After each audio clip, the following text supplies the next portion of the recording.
నిజంగా మీరు చెప్తే నమ్మరు. మీరు ఇట్లా మా స్టూడియోకి వచ్చి ఓ యూనిఫామ్తో రావడం నాకు ఒక గూస్ బంప్స్ ఫీలింగ్ వచ్చిందనమాట. ఒక కాలేజ్ స్టూడెంట్ లైఫ్ స్టైల్లోకి వెళ్ళిపోయాను. మీ స్టోరీ కూడా జస్ట్ చూస్తేనే నాకు ఇలా ఉంది, మీ స్టోరీ వింటుంటే ఇంకా చాలా ఇన్స్పిరేషనల్గా ఉందన్నమాట. మీ జర్నీ అసలు ఒక వాలీబాల్ ప్లేయర్ నుంచి అసలు ఇప్పుడు ఒక మేజర్ జయసుధగా మారటం ఇదంతా ఎలా జరిగింది మేడం? మీరు అన్నట్లు ఇంతకుముందు చిన్నప్పటి నుంచి నాన్న లేరు, అమ్మమ్మతో పెరిగాను నేను. మొత్తం నాకు ఇన్స్పిరేషన్ అంటే అమ్మమ్మ అని చెప్పుకోవచ్చు.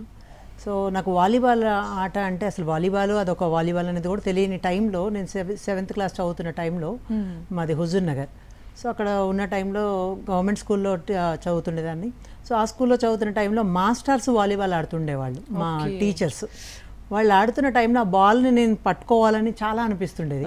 అదే 7th క్లాస్ ఆ టైంలో అదే సార్ వాళ్ళు ఆడుతుంటే రోజు బాల్ టచ్ చేయాలని చాలా ఇంట్రెస్ట్ ఉండేది. కానీ వాళ్ళు నన్ను అసలు లోపల రానిచ్చేవాళ్ళు, కోర్టులోకి రానిచ్చేవాళ్ళు కాదు. సరే అది అవుట్ సైడ్ అని వస్తే బాల్ని నేను పట్టుకొని దాన్ని అట్లన్నా చూద్దామన్న దానిలో ఆల్మోస్ట్ ఒక 1 year వెయిట్ చేశాను. అంటే వాళ్ళు రోజు గేమ్ ఆడుతుండేవాళ్ళు స్కూల్ అయిపోయిన తర్వాత. ఆ సార్ వాళ్ళు ఆడుతుంటే అది అవుట్ బాల్ వచ్చినప్పుడు నేను దాన్ని పట్టుకెళ్ళి వాళ్ళకి ఇవ్వడం, అంటే ఒక బాల్ గర్ల్ లాగా బాల్ని పట్టుకున్న సాటిస్ఫాక్షన్ మీరు ఫీల్ అయ్యారు. సో అట్లా స్టార్ట్ అయిన ఇంట్రెస్ట్, ఆ బాల్ నేను ఎప్పటికైనా ఆడాలి, దీంట్లో నేను ఏదో విధంగా ఆడాలనేది అది చాలా బాగా పడింది. సో 8th క్లాస్ వచ్చేటప్పటికి ఇంకా అట్లనే చూస్తుంటే మా మాస్టర్ అబ్జర్వ్ చేసేసి, ఆ స్కూల్లో సార్ వాళ్ళు అబ్జర్వ్ చేసి చలో మాతో పాటు ఆడుదుగాని అని చెప్పేసి తర్వాత 8th క్లాస్ అప్పుడు లోపలికి పిలిచారు. సరే ఏదో వాళ్ళతో పాటు ఆడుతూ ఉండేదాన్ని, కానీ అంత అంటే స్పెషల్ ట్రైనింగ్ ఇవ్వాలి, ఇట్లా నేర్పించాలని చెప్పి వాళ్ళకేం లేదు అప్పుడు. అంటే ఇట్లా ఇస్తే ఈ అమ్మాయి ఇట్లా పోతుంది అని చెప్పి వాళ్ళు ఎవరు గుర్తించలేదు, అప్పుడు అనుకోలేదు, అట్లా గుర్తించలేదు. ఏదో బాల్ ఇస్తుంది టైంకి, బాల్ బయటికి పోతే మేము ఆడుతున్న టైంలో తను హెల్ప్ చేస్తుంది అన్న విధంగా ఉన్నారు, కానీ ఈమెకి స్పెషల్గా ట్రైనింగ్ ఇవ్వాలని చెప్పి వాళ్ళు అనుకోలేదు. సో అట్లా 8th క్లాస్ వరకు ఉన్నాను. దాని తర్వాత నేను 8th నుంచి ఇంటికి ఎవరైనా రిలేటివ్స్ వస్తే ఒక 5 రూపీస్ 10 రూపీస్ ఇస్తుండేవాళ్ళు ఆ టైంలో మనకి. సో మట్టి ఉంటుండేది, కుండి అంటాం కదా ఆ గల్లాలాగా. సో దానిలో 5-10 రూపీస్ అట్లా వేస్తూ నేను 2 years వెయిట్ చేశాను 150 రూపీస్ అవ్వడం కోసం. 2 years. 9th క్లాస్కి వచ్చేటప్పటికి ఇంకా అది ఆల్మోస్ట్ 10th క్లాస్కి వచ్చాక నేను దాన్ని పగలగొడితే 150 రూపీస్ 180 రూపీస్ సంథింగ్ ఏదో వచ్చింది. ఆ టైంలో వాలీబాల్ 150 రూపీస్.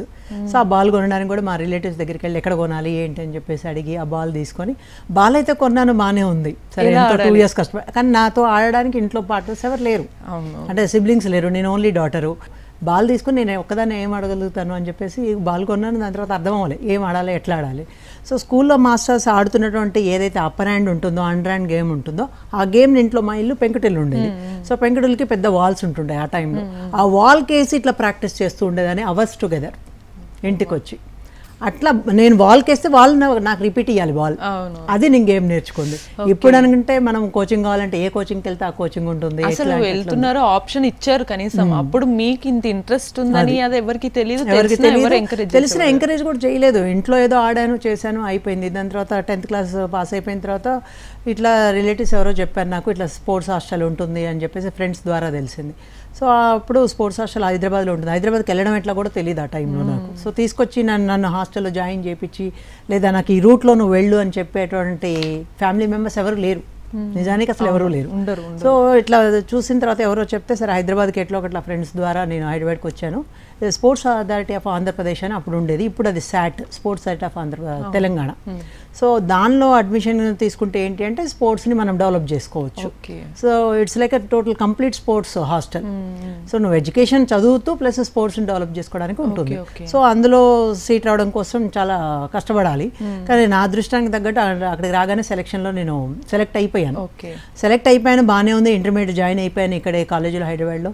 సో హాస్టల్లో బాగానే పర్ఫార్మ్ చేస్తున్నాను. స్పోర్ట్స్ ఆల్మోస్ట్ ఒక 7-8 నేషనల్స్ ఆడాను ఇంటర్మీడియట్ వరకు.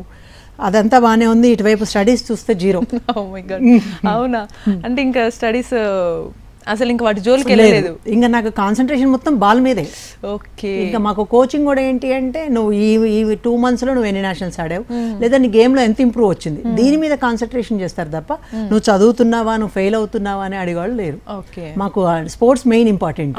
సో దానిలో డెవలప్ చేస్తారు కానీ ఇక్కడ ఉందా లేదా చూడరు. మనకు కూడా ఇంకా ఆ టైంలో ఎట్లుంటుంది, గేమ్ ఆడాలనే దానిలోనే ఉన్నాను కాబట్టి ఈ స్టడీస్ని అసలు కేర్ చేయలేదు. సో అలా ఇంటర్ మొత్తం 0, ఏమంటారు 6-7 మార్క్స్. ఇప్పుడు మేజర్ చేసేది మేడం 0 నా ఇంటర్లో ఫెయిల్ అయ్యారు అనేది ఎవరు నమ్మరు. ఇది ఫెయిల్ అయిన తర్వాత ఇంకా ఇంటర్ అయిపోయింది, మొత్తం అన్ని 7-8 మార్క్స్ అన్ని single digits, 2 years single digits. ఇంకా దాని తర్వాత హాస్టల్లో ఏంటి అంటే ఎడ్యుకేషన్ నువ్వు కంటిన్యూ చేయకపోతే ఇంకా హాస్టల్ ఉండదు అని చెప్పేసి అప్పుడు తెలిసింది. సెకండ్ ఇయర్ అయిపోయిన తర్వాత తెలిసింది ఫెయిల్ అయ్యాక. So you have to go back. మళ్ళీ వెళ్ళిపోయా, మళ్ళీ విలేజ్కి వెళ్ళిపోయాను నేను. Oh my God.